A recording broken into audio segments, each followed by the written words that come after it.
what he wants to consult with you all about. And so I'll make a couple of comments along that line. But I have talked to colleagues as you've come into the room and have become aware that we have all the talent around here that knows a lot about what's going on and on the broadband agenda. And so I'm going to ask that some piece parts be filled in that way, and I'll make a couple of comments about at least you might say, the headline on what Senator Schmidt is up to and wants to talk about.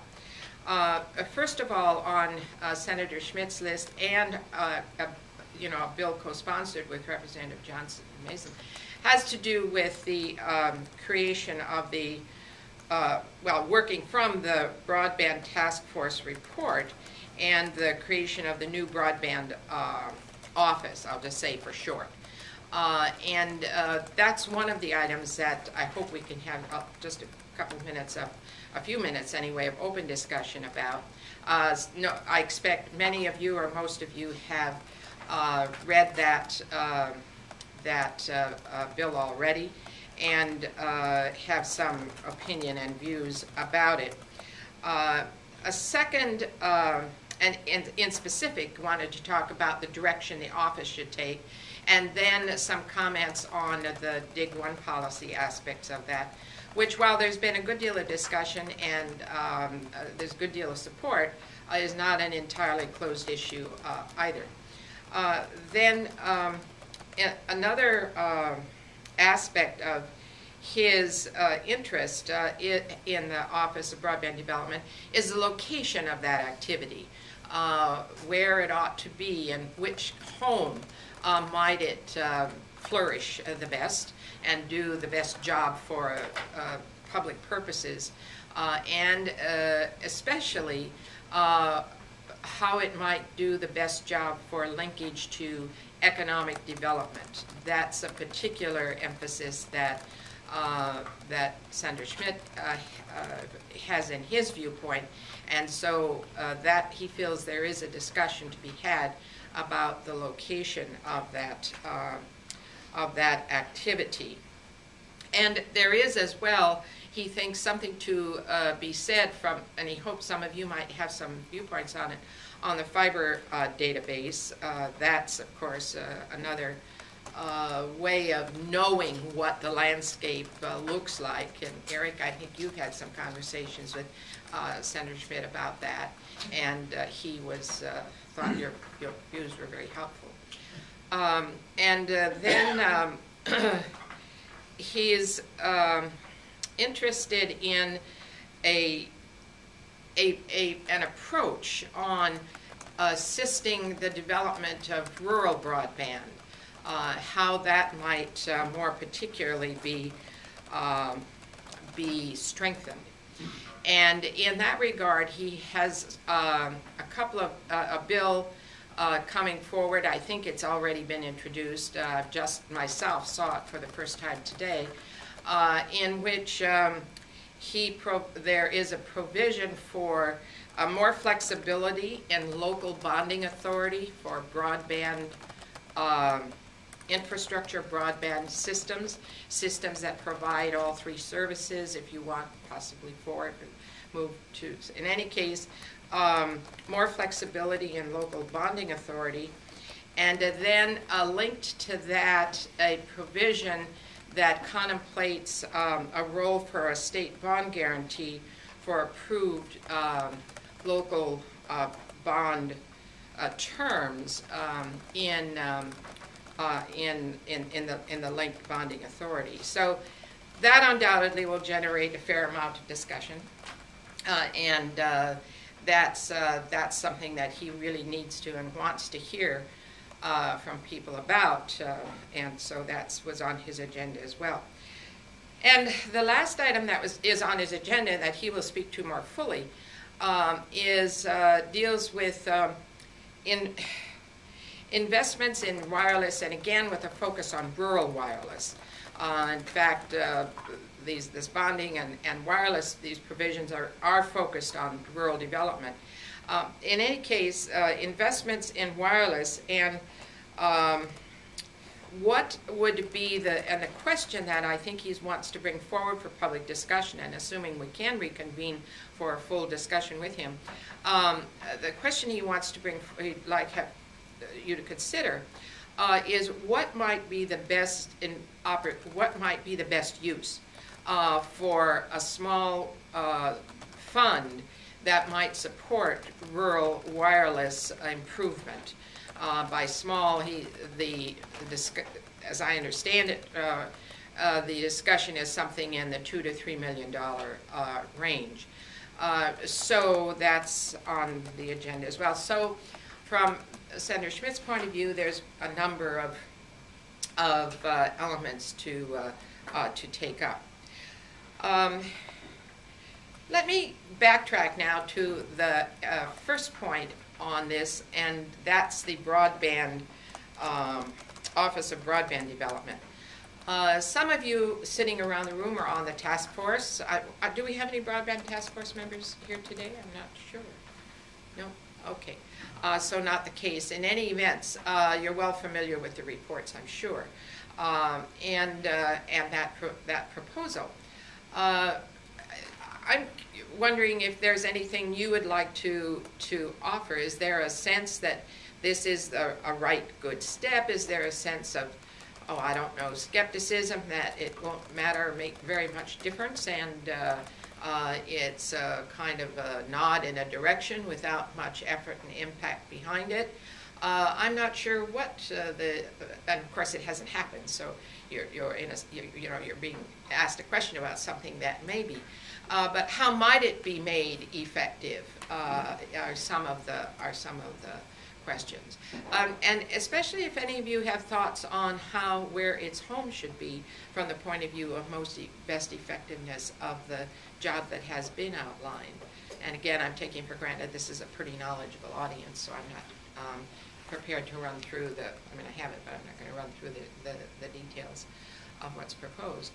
But is there anyone willing to venture a little bit on your reaction to that as an aspect of Minnesota's profile in broadband development? You may recall that a few years ago, just to say by way of context, a very major review of state-by-state initiatives in broadband was done in Minnesota. In fact, it was led by Shirley Walls, who did a superb job on that report. And one of the interesting things about that report was that there seemed to be some, not a perfect, but some correlation between the states that had a focal point in public leadership somewhere on broadband development, and some, you might say, but comparatively, some greater progress in those states in one way and another, depending upon what you were looking at to measure it. And especially, there seemed to be some focus on where such an effort was located. If it was located under the aegis of the governor's office, whether it was located in a more regulation-oriented office like PUC, or a development office, for example. Well, the recommendation was not to put it under the governor's office aegis here, in terms of the broadband report recommendation. So those were some of the options, but it's not a closed question as to where that will end up being located. So I say that by way of background to my query to you.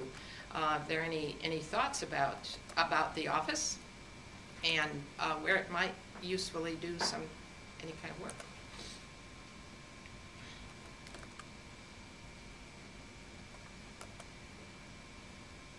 You want me to just jump in? I surely do. I was going to say it's going to make me feel like I came to the wrong place, like I wandered back into a classroom instead of... or church, where's she at? Yeah, oh my God. Yeah, this is really to be a discussion. I'm just trying to sort of oil the wheels here a bit. Well, I don't want to put my back to anybody, so I'll just... Yeah, just stand up and let's be informal about all this.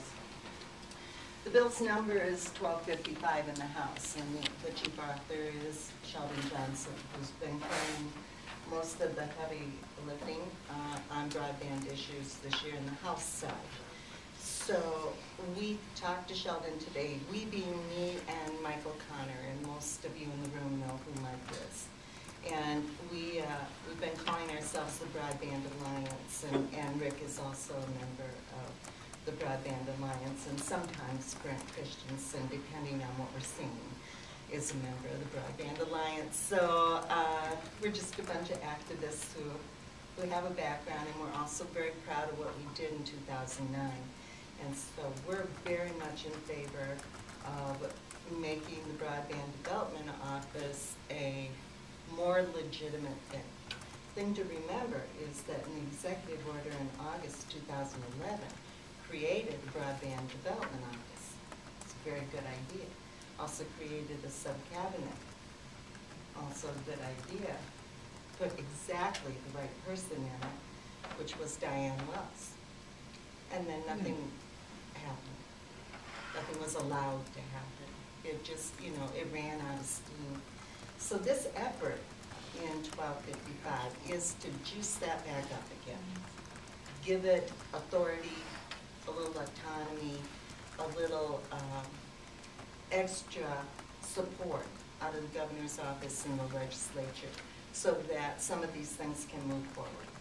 And there's a list of duties in there on what the broadband office should do, what it should look at, what it should look like. It's got a line item budget. The controversy has been, does it stay in commerce, or does it move to deed, or does it go to minute, which is MNIT, which is the new label for those guys in Carolyn Parnell's shop. Katie Dita said she'd take it, but she's not going to fight for it. Carolyn said she would take it, but she doesn't want to fight for it. Nobody wants to fight with Mike Rothman, I get that. I thought it would be better placed in deed simply because then the focus could go into development. But if there's the right mix of direction, and if the reporting goes up through a sub-cabinet, which includes the Commissioner of Deed, as well as Carolyn Parnell for Minute, and the Commissioner of Commerce, and I suggested adding the Commissioner of Agriculture. Most of the problems are happening in rural Minnesota. Most of the funding for what the small companies are doing comes from Russ. That's Federal Department of Agriculture. So it just makes sense to me to include that viewpoint in the sub-cabinet. So people have been receptive to our opinions. I think that it's a pretty good little bill as it stands. There's a couple of corrections they're going to make now. It was misleading because in the intro it said putting the office in employment and economic development.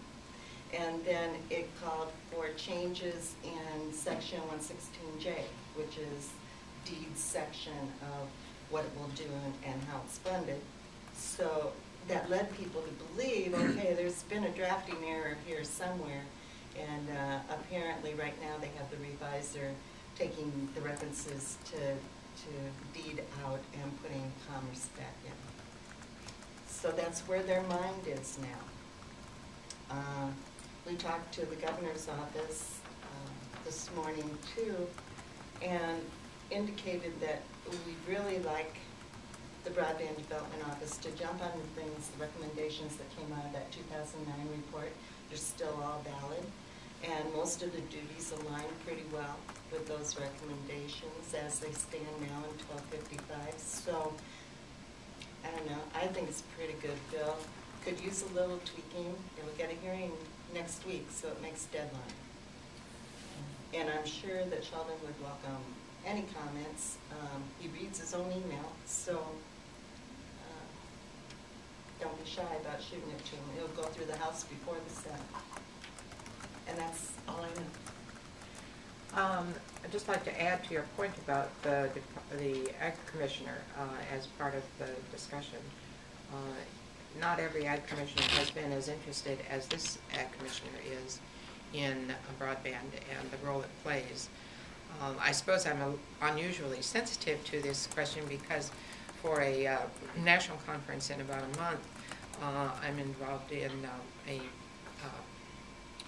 kind of a presentation for half an afternoon dealing with agriculture and broadband.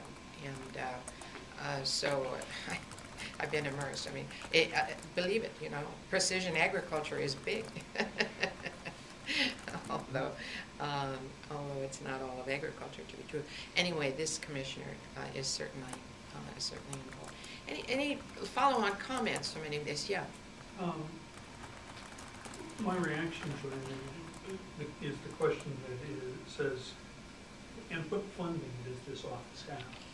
I mean, if it's a resource that gives us a person or a staff of 3, that certainly measures what its possibilities to do are. If you look around at the states that have been successful, there are some comparative measures that you could use. But what is the funding for that office? Funding right now stands as a line item in the Commerce budget, in the governor's budget, and it's set at $500,000 for the biennium. That's only $250 a year. If we're lucky, that'll cover Diane and maybe half a person to help her. But then again, Diane now is paid by fee-based services, which, you know, the regulatory people understand. So if it stays in Commerce, we still have that going for us. There's still, you know, that part of the subsidy to keeping her in. Give Diane some support staff, maybe. Yeah. But it's still a relatively, well, it's an awfully small amount of money. It is a small amount of money. But then again, this is the first time anybody's offered any money, and so I find that encouraging. I was about I mean, I was recalling that before you said it, and that this has in fact been up for discussion probably half dozen years running, and almost always ran into the sands of nobody was willing to put a penny forward. Yeah, you're right. It's so you look not. at this as a breakthrough. Well, it's certainly more than was ever there before. You know, you don't know how big it has to be to kind of break something, but it broke that barrier. And I do think it also makes it important if it is well, I mean, sub-cabinets are sub-cabinets. They can be nothing and they can be something. If it's really something, then, and you've got the involvement of the right mix of people, then that becomes the wedge for seeing that there's a purpose. I mean, otherwise you can always hang a Christmas tree and put stuff on it, but you know, I think it'll be a question of leadership. And actually that was what came through in the report that Shirley Walls did, that leadership was so critical. And that's why in the places where something like this was created, or I say like this, but an effort was made, if it was under the governor's office, that often was a critical factor because it has a more shoulder behind it. But that's not what was suggested, so here we are. Any other comments on this office? All right. I'm going to just tick off. Is there anybody who wants to comment at all on the dig once policy? Is there somebody who can do a précis on the dig once policy who would like to? It's a coordination effort again. Go ahead, Joy. Well, basically, what it says is just what it says. You dig once. So any entity in the state that's going to do construction along a right-of-way or rebuild a bridge or any type of dig up a roadway right-of-way needs to put that information in a database, much like the fiber database they're talking about. And that needs to go public so that anyone who wants to put conduit into that trench or run fiber through that trench has that opportunity because the digging is the most expensive part. So we dig once and give everybody a shot at putting what they need to in there. And it's, in theory, I think, a very good idea. And I believe Arizona was the form that they followed a little bit to put this together. And I know that at the federal level, then Sandra Klobuchar also has been promoting big ones, so Yeah. it seems a little non-controversial. Yeah. Joanne, when you say any entity, any government entity or any private telecom who digs, that anybody could then have access to the same trench, is that what you're saying? Because that would be a little controversial then, I would think. As I read it, it was any public entity. Any public entity. It was local and state. Anybody else? I could maybe speak to that. I'm more as a rep from the league. I'm not new Ann Higgins, but I cannot possibly know as much as she knows, but. You must have been up for a run today. I did see some language, and I thought for local governments, it was totally voluntary to give that information. However, we know as language gets open, that can be, amended and such. But I would like to confirm that with somebody, because I did see that in And here, I'll be honest, from my perspective, we're looking at a countywide network, and we're gonna put in probably 1,900 miles of fiber throughout the entire county, and a lot of it out in the rural area is gonna be dug in, and our incumbents tell us that they can't afford to do that. And if we open up the trench and they can just come along and lay their own fiber in, and we have to pay for it, then we should be able to access their trenches if they're gonna open up theirs. I mean, if they're gonna dig fiber, I mean, I understand the concept, and I agree with the concept, but there needs to be a matter of fairness too. And if I can follow on with that, Mark, I've been involved in a couple of municipalities who had some forward-looking ideas about big ones issues, and when public works goes and digs up a road, they throw in a piece of conduit. And when you come in years later after the fact, what you find is the conduit is nice, but it's not anywhere close to where you want it to be. In your case, you have the wonderful opportunity that you've already actually done the design and you know where the fiber has to go. But in a generic case of, we're gonna tear up a road, and therefore we're gonna okay, got that basic idea. And some thought might also be given to the kinds of policies that were put in the ARA bills that said, if it goes in, it's open access. Well, and those are federal dollars, I understand that. Right. They come with those caveats. Yeah. So I think it needs a plan before you just say, you throw something in a trench. Well, an undiscussed, I think an under-discussed dimension of it has to do with the quality of the data and the utility of the data anyway. And that's a problem. I mean, we've had a lot of discussion about the real utility of the Connect America database, for example. I mean, that's I don't know what's it a case in point of, but this certainly has generated a lot of discussion about that database and the utility of it. But that I think carries any database of that kind. Now, of course, it's not an argument against databases at all, but rather, if it is to be done, then those considerations, and that usually involves cost, is an upfront consideration. Otherwise, it's another kind of gesture in a direction. And it's database maintenance. I worked here at the U for 10 years. Is an ongoing thing. So what we did here at the university is that there was a constant process of auditing going on, and it was about a 2-year cycle. Every 2 years, you'd start over again at the beginning, or where you had been 2 years ago. So it's just one of those things you're always looking at. What do I have? What do I actually have? Because that's different than what's in the database. You can't trust what's in the database. well, this will be an important thing from the point of view of what's provided before they close up on the bill. Yes, sir. I would think it would be very, very difficult to require private companies, utility companies to go along with that, because that's a very competitive world in certain times, certain cases, and you don't want everybody to know what you're doing if you're going to stay competitive.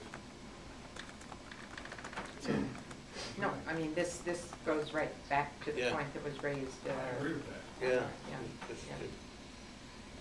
Yeah. Well, the language actually says the office shall, in collaboration with Departments of Commerce and Transportation and private entities, encourage and coordinate Dig Once activities. So it's not forcing a private entity in, but it is allowing private entities in. And then there's a third section that says that the office will encourage local governments to follow that same model and to create ordinances and plan. I think the aim is great. And that doesn't preclude sharing costs from opening a trench. No? Sometimes there isn't any easement left either. Yeah. Sometimes you have to go onto the sidewalk. It's that bad. My understanding is some very interesting things are happening in Egan in the respect of shared trench and both public and private, yeah, not conduit, but actual fiber lost conduit. So there are cases in point that help to show how it might work. Yes, sir? Shared trenches basically don't work because of safety. That's the biggest problem. You got power, and you have your communications besides your power. Or what happens if there's a gas line break Yeah. and all these utilities are in the same trench? They don't work. Well, that's what's interesting, as I say, as my understanding from the Egan efforts with it is that they are trying to move forward. It'll be interesting to see how your concerns would play out in that setting. Any other comments on that? Good. There are the new